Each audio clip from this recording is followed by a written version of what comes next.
Welcome to Satya online IAS academy.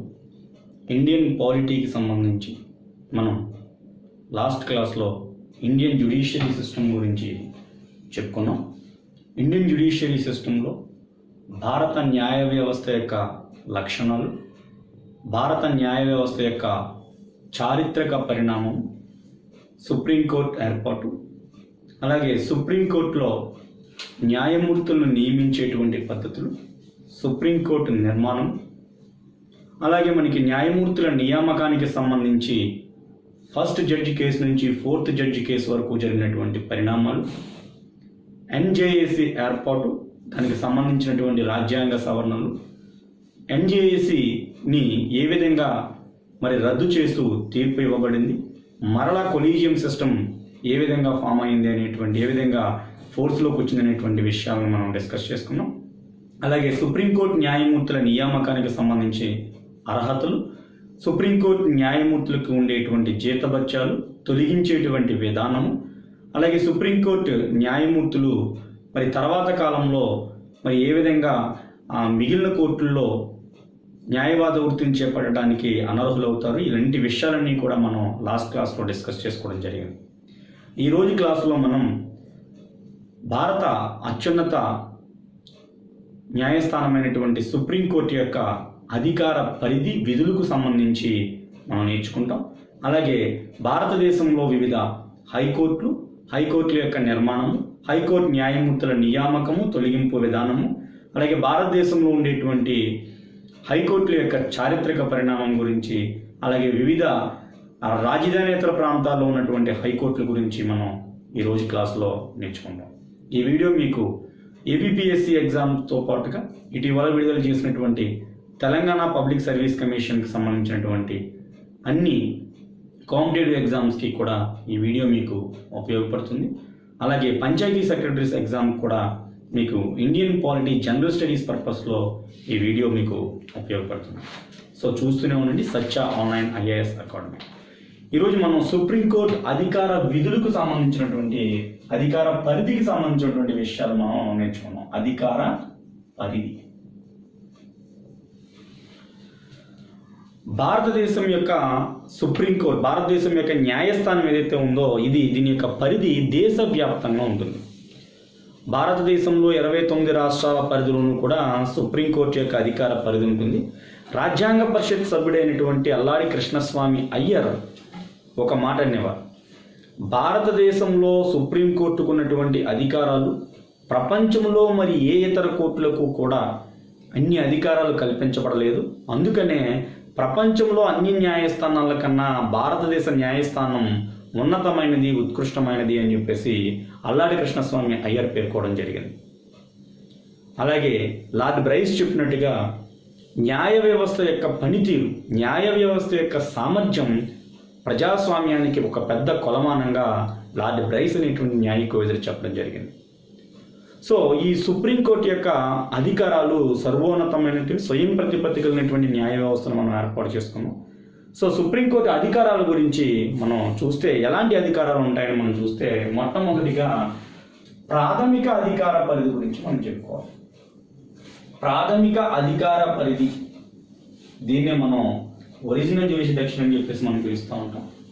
ప్రాథమిక అధికార పరిధి చాలాసార్లు మనకి కాంపిటేటివ్ ఎగ్జామ్లో అడుగుతున్నాడు, సుప్రీంకోర్టు ప్రాథమిక అధికార పరిధి సంబంధం లేనటువంటి అంశం ఏది ప్రాథమిక అధికార పరిధిలోని అంశము అనేటువంటి విషయాన్ని మనకి క్వశ్చన్ రూపంలో అడుగుతూ ఉన్నాడు. సో అసలు ప్రారంభ అధికార పరిధి, ఒరిజినల్ జ్యూరిస్డిక్షన్ అంటే ఏంటో ఒకసారి మనం చూద్దాం. ప్రారంభ అధికార పరిధిలోకి ఏ వస్తాయి అంటే, కేవలం సుప్రీంకోర్టు మాత్రమే విచారించేటువంటి అంశాలను సుప్రీంకోర్టు ప్రాథమిక అధికార పరిధి అంటారు.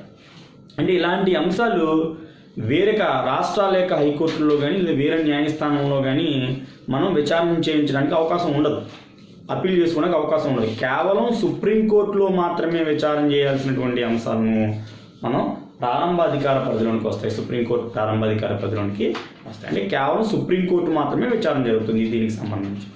సో ఎలాంటి అంశాలు సుప్రీంకోర్టు అధికార పరిధిలోకి వస్తాయి, ఒరిజినల్ జ్యూరిస్డిక్షన్లోకి వస్తాయని మనం చూస్తే, ఫస్ట్ అందులో కేంద్ర రాష్ట్ర సంబంధాలు, కేంద్ర రాష్ట్ర వివాదాలకు సంబంధించినటువంటి అంశాలు. కేంద్ర రాష్ట్ర వివాదాలు. అంటే జనరల్గా సమాఖ్య దేశాల్లో 3 రకాలైనటువంటి వివాదాలు రావడానికి అవకాశం ఉంది. ఒకటి, కేంద్రానికి ఒక రాష్ట్రానికి వివాదం రావచ్చు, లేదా కేంద్రానికి కొన్ని రాష్ట్రాలకు కలిపి వివాదం రావచ్చు, లేదా రాష్ట్రాలకు మధ్య వివాదం రావచ్చు. అంటే మనకి ఎప్పుడైనా సరే సమాఖ్య దేశాల్లో ఈ 3 రకాలుగాని కూడా వివాదాలు రావడానికి ఛాన్స్ ఉంది. భారతదేశంలో కూడా దానికి అతీతమేం కాదు. భారతదేశంలో కూడా చాలా సందర్భాల్లో కేంద్రానికి రాష్ట్రాలకు మధ్య వివాదాలు వచ్చాయి. అలాగే కేంద్రానికి కొన్ని రాష్ట్రాలకు కలిపి వివాదాలు వచ్చాయి కొన్ని కీలకమైనటువంటి విషయాల్లో. అలాగే రాష్ట్రాలకు మధ్య కూడా వివాదాలు రావడం జరిగింది. సో మరి ఇలాంటి వివాదాలు, సమాఖ్య వివాదాలు వచ్చినప్పుడు వాటిని ఎక్కడ పరిష్కరించుకోవాలి అని మనం క్వశ్చన్ వేసుకుంటే, ఖచ్చితంగా వాటిని సుప్రీంకోర్టులోనే పరిష్కరించుకోవాలి. సుప్రీంకోర్టు పరిధిలోనే వాటిని మనం పరిష్కార మార్గాన్ని కనుగొనాలి. కాబట్టి కేంద్ర రాష్ట్రాలకు సంబంధించినటువంటి వివాదాలు సుప్రీంకోర్టు యొక్క ప్రారంభాధికార పరిధి లేదా ప్రాథమిక అధికార పరిధిలోకి వస్తాయి. ఇది ఒరిజినల్ జ్యూరిస్డిక్షన్, ప్రారంభాధికార పరిధి. సో కేంద్రము రాష్ట్రాల మధ్య వివాదాలు, లేదా కేంద్రానికి ఒక రాష్ట్రానికి మధ్య వచ్చేటువంటి వివాదము, అలాగే రాష్ట్రాలకు మధ్య వచ్చే వివాదాలు. ఈ 3 సందర్భాల్లోని కూడా మనం సుప్రీంకోర్టుని ఆశ్రయించాల్సి ఉంటుంది. ఇది ప్రారంభాధికార పరిధిలోనికి వస్తుంది. సో మొట్టమొదటిసారిగా ఈ ప్రారంభాధికార పరిధి ఒరిజినల్ జ్యూరిస్డిక్షన్ని ఎప్పుడు ఉపయోగించుకున్నారు అని మనం చూస్తే, మనకి పశ్చిమ Bengal versus union of India కేసులో 1967లో దీన్ని ఉపయోగించుకోవడం జరిగింది. పశ్చిమ Bengal versus union of India case. ఏంటి కేసు అంటే, భారత ప్రభుత్వం గనులను జాతీయం చేయడం అనేటువంటిది ఆ రోజు పశ్చిమ బెంగాల్ ప్రభుత్వం గనులను జాతీయం చేసే అంశం మీద ప్రభుత్వానికి వ్యతిరేకంగా మనకి సుప్రీంకోర్టులో కేసు వేయడం జరిగింది. మొట్టమొదటిసారిగా మరి రాజ్యాంగానికి సంబంధించి ఆర్టికల్ 131లో ఉన్నటువంటి ప్రారంభాధికార పరిధి ప్రకారం, ఆర్టికల్ 131 ప్రాథమిక అధికార పరిధి గురించి లేదా ప్రారంభాధికార పరిధి గురించి చెప్తుంది.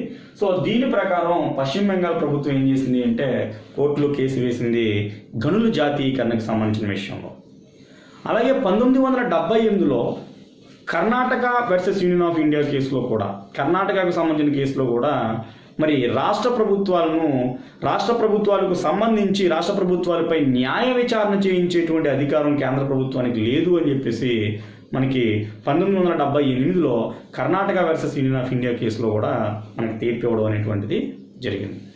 సో ఇది ప్రారంభాధికార పరిధికి సంబంధించిన విషయం.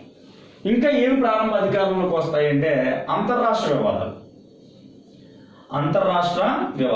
అంటే అంతర్రాష్ట్ర వివాదాల్లో చాలా రకాలైన వివాదాలు ఉంటాయి. రాష్ట్రాలకు మధ్య అనేక రకాలైనటువంటి వివాదాలు వస్తాయి. భూభాగానికి సంబంధించిన వివాదాలు కానీ, లేదంటే ఏదైనా ఒక ప్రాంతానికి సంబంధించినటువంటి సరిహద్దులకు సంబంధించిన వివాదాలు కానీ, సో చాలా వివాదాలు వస్తాయి. సో అంతర్రాష్ట్ర వివాదాలన్నింటినీ కూడా ఇక్కడ మనకి ప్రారంభాధికార పరిధిలోనికే వస్తాయి. కాకపోతే ఇక్కడ అంతర్రాష్ట్ర నదీ జలాల వివాదాలకు సంబంధించిన వివాదాలు దీనిలోకి రావు. ఈ పాయింట్ని కీలకం చేసుకుని మనకి బిట్ని అనడం జరుగుతుంది. జనరల్గా మనకి అంతర్రాష్ట్ర నదీ జలాలకు సంబంధించినటువంటి వివాదాల గురించి మనం ఆర్టికల్ 262 ప్రకారం ఏం చేస్తామంటే, అంతర్రాష్ట్ర నదీ జలాల ట్రిబ్యునల్స్ని ఏర్పాటు చేసే అధికారం పార్లమెంట్కి ఉంటుంది. ఆర్టికల్ 262 మనకి కేంద్ర రాష్ట్ర సంబంధాల్లో చెప్పుకుంటే, ఆర్టికల్ 262 ఏం చెప్తుంది అంటే, రాష్ట్రాలకు మధ్య అంతర్రాష్ట్ర నదీ జలాలకు సంబంధించినటువంటి విషయాల మీద ఆ అంతర్రాష్ట్ర నదీ జలాల వివాదాలను పరిష్కరించుకోవడం కోసం ఒక జల ట్రిబ్యునల్స్ని ఏర్పాటు చేసేటువంటి అధికారం పార్లమెంట్కి ఉంటుంది అని చెప్పేసి ఆర్టికల్ 262 చెప్తున్నాం. సో దీనికి సంబంధించిన వివాదాన్ని ఎవరు పరిష్కరించాలి? అంతర్రాష్ట్ర నదీ జలాల వివాదాలకు సంబంధించి అంటే ట్రిబ్యునల్ ఏర్పాటు చేయబడితే ట్రిబ్యునలే పరిష్కరించాలి. జనరల్గా ట్రిబ్యునల్ ఏర్పాటు చేయకపోతే సుప్రీంకోర్టు పరిష్కరిస్తుంది. కానీ ఒకసారి ట్రిబ్యునల్ ఏర్పాటు చేసిన తర్వాత అనేక ట్రిబ్యునల్స్ ఏర్పాటు చేయాలి. నర్మదా ట్రిబ్యునల్ కానీ, లేదంటే బచావత్ ట్రిబ్యునల్ కానీ, లేదా కృష్ణా జలాలకు సంబంధించినటువంటి నదీ జలాలకు సంబంధించినటువంటి ట్రిబ్యునల్ కానీ, సో కావేరీ ట్రిబ్యునల్ కానీ, ఇన్ని రకరకాల ట్రిబ్యునల్స్ని ఏర్పాటు చేయడం జరిగింది పార్లమెంటు 262 ఆర్టికల్ ప్రకారం. సో వన్స్ ట్రిబ్యునల్ ఏర్పాటు చేసిన తర్వాత నదీ జలాలకు సంబంధించినటువంటి ఫైనల్ డిసిషన్ ఇచ్చేటువంటి అధికారం ఎవరికి ఉంటుంది అంటే ట్రిబ్యునల్స్కే ఉంటుంది. నదీ జలాల వివాదాల ట్రిబ్యునల్కే ఉంటుంది తప్పితే సుప్రీంకోర్టుకు ఉండదు. కాబట్టి ఇది ఒరిజినల్ జ్యూరిస్డిక్షన్లోకి రాదు. అంటే నదీ జలాల వివాదాలకు సంబంధించినటువంటి పరిష్కారాలు, ట్రిబ్యునల్ ఇచ్చినటువంటి పరిష్కారాల మీద సుప్రీంకోర్టులో మనం మళ్ళీ విచారణ చేయడానికి కుదరదు. కాబట్టి ఇది నదీ జలాల వివాదాలకు సంబంధించినటువంటివి, అంతర్రాష్ట్ర నదీ జలాల వివాదాలకు సంబంధించినటువంటివి మనకి ప్రారంభాధికార పరిధిలోనికి రావు అనేటువంటి విషయాన్ని మనం గమనించాలి. సో కేంద్ర రాష్ట్ర సంబంధాలు, కేంద్రానికి రాష్ట్రానికి మధ్య సంబంధాలు, కేంద్రానికి కొన్ని రాష్ట్రాలకు మధ్య సంబంధాలు, అలాగే రాష్ట్రాలకు మధ్య వివాదాలు, అలాగే అంతర్రాష్ట్ర వివాదాలు, ఇవన్నీ కూడా మనకి ప్రారంభ అధికార పరిధిలోకి వస్తున్నాయనేటువంటి విషయాన్ని మనం గమనించాలి. ఇక మరొక అతి ముఖ్యమైనటువంటిది ఏంటి అంటే ప్రాథమిక హక్కుల పరిరక్షణ.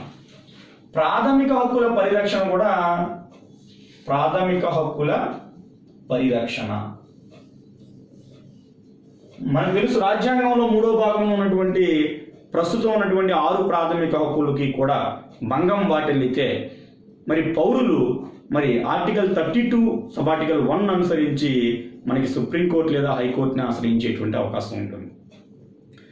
32 సబ్ ఆర్టికల్ 2 ప్రకారం ఎవరైతే మరి ప్రాథమిక హక్కులు ఉల్లంఘించబడ్డాయి అని చెప్పేసి మన న్యాయస్థానాన్ని ఆశ్రయిస్తారో వారికి అనుకూలంగా మరి ప్రభుత్వాలకు వ్యతిరేకంగా ఇక్కడ రిట్లు జారీ చేసేటువంటి అవకాశం కూడా న్యాయస్థానాలకు ఉంటుంది. ఆర్టికల్ 32 ప్రకారం సుప్రీంకోర్టుకు, ఆర్టికల్ 226 ప్రకారం హైకోర్టుకు ఆదేశాలను జారీ చేసే, రిట్లు జారీ చేసేటువంటి అవకాశం మనకి న్యాయస్థానాలు కల్పించాయి. కాబట్టి ఇక్కడ ప్రాథమిక హక్కులను పరిరక్షించాల్సిన బాధ్యత ఎవరిది అంటే కేంద్ర స్థాయిలో సుప్రీంకోర్టుది, అలాగే మనకి హైకోర్టు కూడా. హైకోర్టు ప్రాథమిక హక్కుల పరిరక్షణకు రిట్లు జారీ చేస్తుంది, సుప్రీంకోర్టు కూడా ప్రాథమిక హక్కుల పరిరక్షణకు జారీ చేస్తుంది. ఈ రెండింటికి డిఫరెన్స్ గమనిస్తే మీరు కేవలం ప్రాథమిక హక్కులకు మాత్రమే, సంరక్షణకు మాత్రమే రిట్లు జారీ చేసేది సుప్రీంకోర్టు. హైకోర్టు ప్రాథమిక హక్కులతో పాటు మిగిలిన విషయాలు అంటే సాధారణ చట్టాలు, జీవోలులో ఉన్నటువంటి చట్టబద్ధతను పరిశీలిస్తూ కూడా రిట్లను జారీ చేయవచ్చు. అంటే రిట్లు జారీ చేసేటువంటి పరిధి సుప్రీంకోర్టు కన్నా హైకోర్టుకు ఎక్కువ. ఇక్కడ గమనించాల్సిన విషయం, ఆర్టికల్ 32 ప్రకారం సుప్రీంకోర్టు కేవలం ప్రాథమిక హక్కులకు సంబంధించినటువంటి మరి రిట్లు జారీ చేసేటువంటి అవకాశం మాత్రమే ఉంది. కానీ హైకోర్టుకు ప్రాథమిక హక్కులకు భంగం వాటిల్లినప్పుడు రిట్లు జారీ చేయవచ్చు. అంతేకాకుండా సాధారణమైనటువంటి విషయాలు, ప్రభుత్వ శాసనాలు లేదా జీవోలు లేదా రూల్స్ రెగ్యులేషన్స్, జీవోలు ఇలాంటివి మామూలు సమయాల్లో కూడా రిట్లు జారీ చేసేటువంటి అవకాశం హైకోర్టుకు ఉంది. కాబట్టి రిట్లు జారీ చేసేటువంటి విషయంలో హైకోర్టు పరిధి ఎక్కువ. ఓకేనా? అంటే ప్రాథమిక హక్కుల పరిరక్షణ అనేటువంటిది ఇక్కడ సుప్రీంకోర్టు అధికార పరిధిలోనికి వస్తుంది, అలాగే హైకోర్టు యొక్క ప్రారంభ అధికార పరిధిలోనికి కూడా వస్తుంది. ఇది ముఖ్యమైనటువంటి విషయం. ఇక మూడవది రాజ్యాంగాన్ని వ్యాఖ్యానించడం.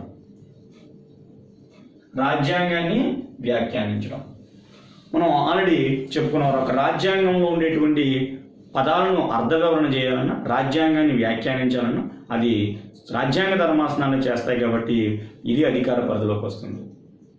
ఇక ఫైనల్గా రాష్ట్రపతి, ఉపరాష్ట్రపతి ఎన్నికకు సంబంధించినటువంటి వివరణ.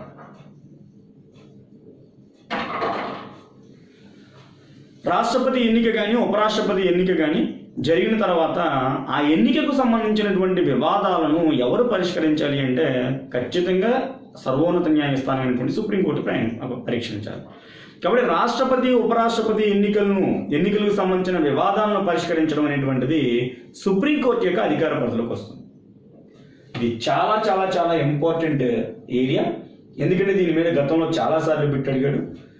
ప్రారంభ అధికార పరిధి అంటే ఏంటో నేర్చుకోవాలి, ఏది సుప్రీంకోర్టు యొక్క ప్రారంభ అధికార పరిధిలోకి వస్తుందో కూడా నేర్చుకోవాలి. ప్రారంభ అధికార పరిధి అంటే కేవలం సుప్రీంకోర్టు మాత్రమే విచారించేటువంటి అంశాలను ప్రారంభ అధికార పరిధి అంటూ ఆర్టికల్ 131 ప్రకారం మరి సుప్రీంకోర్టుకు ప్రారంభ అధికార పరిధి ఉంటుంది. సో వాటి కిందకి ఏం వస్తాయి అంటే కేంద్రానికి రాష్ట్రాలకి మధ్య వివాదాలు, రాష్ట్రాలకి మధ్య వివాదాలు, ఒక కేంద్రానికి కొన్ని రాష్ట్రాలకి మధ్య వివాదాలు, అలాగే అంతర్రాష్ట్ర వివాదాలు, ప్రాథమిక హక్కుల పరిరక్షణ, రాజ్యాంగాన్ని వ్యాఖ్యానించడము, రాష్ట్రపతి, ఉపరాష్ట్రపతి ఎన్నిక వివాదాలను పరిష్కరించడము, ఇవన్నీ కూడా ప్రారంభ అధికార పరిధిలోనికే వస్తాయి. మరి ఏవి ప్రారంభాధికార పరిధిలోనికి రావు, కొన్ని టెక్నికల్ పాయింట్లు రావు. ఇందాక చెప్పుకున్నాం 262 ప్రకారం నదీ జలాల వివాదాలకు సంబంధించినటువంటి అంశాలను సుప్రీంకోర్టు ప్రారంభాధికార పరిధి కింద రావు. అలాగే ఆర్టికల్ 2